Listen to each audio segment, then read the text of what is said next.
Iniya task bro அம்மா prank பண்ணுங்க. எங்கள் அம்மா சும்மாவே அடிப்பாங்க. இதில் ப்ராங்க் வைப்பான்னு சொல்லிட்டீங்களா? வாங்க டாஸ்க்கு இப்போ கேட்டுக்கிற முடியல வாங்க. மா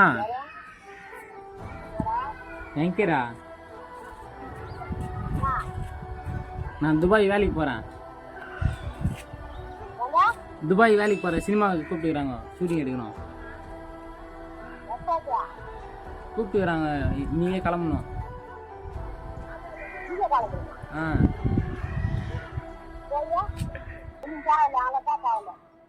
என்ன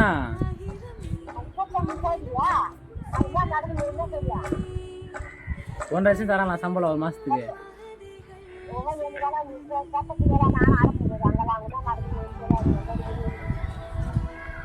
சரி சரி சரிம்மா.